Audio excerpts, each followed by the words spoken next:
obviously the past few months of 2020 have flagged up lots of elements of ongoing racial inequality in the UK. Have you and your organisation taken any actions to understand and address racial inequality within your organisation? For me personally, but also for my organisation, this has been a preoccupation for quite a while. So I live in a BME household, so that's a topic of discussion for me and my partner and my daughter all the time. Talk a lot about race and inequality and so on.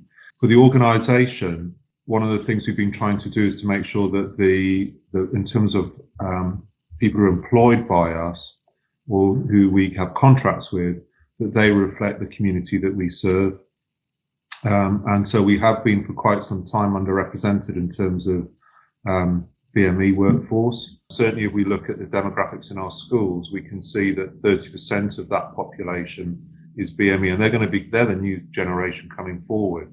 So our organisations not only need to reform for today, but they need to reform for the future. So, but one of the things is not to be defensive about things and not to be frightened to talk about these things. Yeah. So I think people, if you get the accusation that your organisation's institutionally racist, oh my God, that's a catastrophe.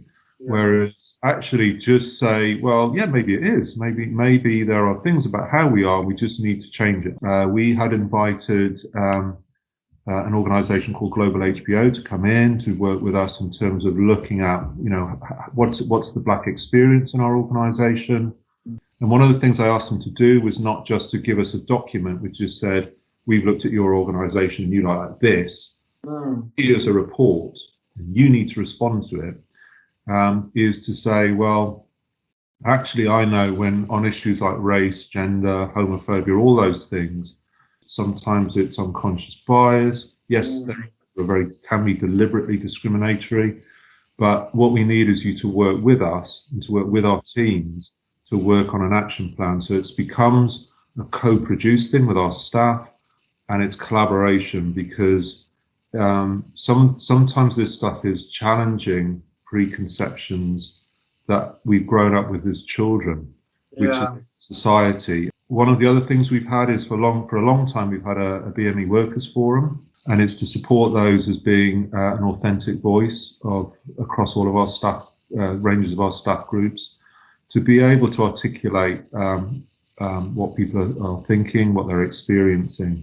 So they're really important, not just a sounding board, but they are part of that collaboration and co-production to make things different.